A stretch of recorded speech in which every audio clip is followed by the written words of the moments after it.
এই ভয়ঙ্কর ভূতটা এখন সোজা স্ক্রিনের সামনে আপনার দিকে তাকিয়ে আছে। দেখুন, যে লাইক আর ফলো করবে না সে তার এই অদ্ভুত আর কিম্বুত কিমাকার ভঙ্গিতে হামাগুড়ি দিয়ে আপনার দিকে এগিয়ে আসবে। সে আপনাকে ভয় দেখিয়ে বন্দি করবে নাকি রক্ষা করবে? তবে এই শাওমি মেয়েটা মোটেও এসবে বিশ্বাস করত না, কিন্তু এর ঠিক পরের মুহূর্তেই যা ঘটল, ঠিক কয়েক মিনিট আগে শাওমি আর তার বান্ধবী মোবাইলে হঠাৎ একটি অদ্ভুত ভিডিও দেখতে পায়। দৃশ্যগুলো ছিল বেশ অন্ধকার আর রোমহর্ষক, যা দেখতে খুবই ভয়ঙ্কর লাগছিল। মনে হচ্ছিল কেউ ইচ্ছে করেই কোনো প্র্যাঙ্ক বা মজা করছে, কিন্তু ভয় পাওয়ার বদলে তাদের দুজনের মনে প্রবল কৌতূহল জাগে। তাই তারা সরাসরি সেই স্কুলটিতে চলে আসে। কিন্তু ঠিক যখন তারা সিঁড়ি দিয়ে ওপরে উঠতে যাবে, তখনই হঠাৎ শাওমির বান্ধবীর পা মচকে যায়। কোনো উপায় না দেখে শাওমি একাই ওপরে যাওয়ার সিদ্ধান্ত নেয়, কিন্তু ঠিক সেই মুহূর্তে বান্ধবীর মুখে এক রহস্যময় ও অদ্ভুত হাসি ফুটে ওঠে। ক্লাসরুমে পৌঁছে শাওমি আলতো করে একটি লকার খোলে এবং ভয়ে চিৎকার করে ওঠে। ভালো করে লক্ষ্য করে দেখে যে এটি কেবল একটি অদ্ভুত দেখতে পুতুল, যা দেখে সে স্বস্তির দীর্ঘশ্বাস ফেলে। এরপর সে সেখান থেকে একটি বই নেয় এবং লকারটি বন্ধ করে দ্রুত বেরিয়ে যেতে থাকে।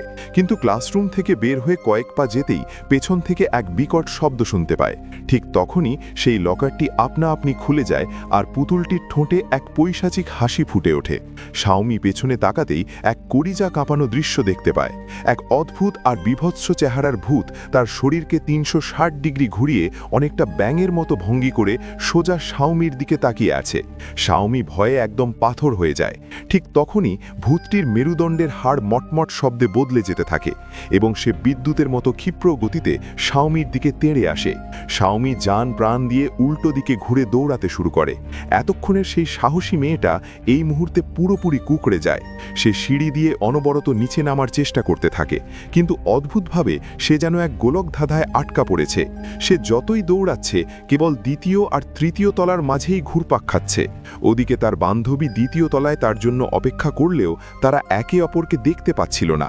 এভাবেই শাওমি কতক্ষণ দৌড়ালো কেউ জানে না। সূর্য ডুবে যাওয়ার সময় হয়ে গেলেও তার দৌড় থামছিল না। ঠিক তখন শাওমি হঠাৎ হোঁচট খেয়ে পড়ে যায় এবং পেছনের সেই ভূতটি ধীরে ধীরে তার দিকে হামাগুড়ি দিয়ে এগিয়ে আসতে থাকে। আহত শাওমি তখন আর একটুও নড়ার ক্ষমতা রাখে না এবং শেষ পর্যন্ত তার করুণ পরিণতি ঘটে। ওদিকে তার বান্ধবী শাওমির নামার কোনো লক্ষণ না দেখে নিজেই ওপরে তাকে খুঁজতে যায়। গল্পের শেষে সেই বান্ধবীটি কি ভূতের মুখোমুখি হবে? এমন আরও গল্প জানতে ফলো করুন, না হলে আমি হারিয়ে যাব।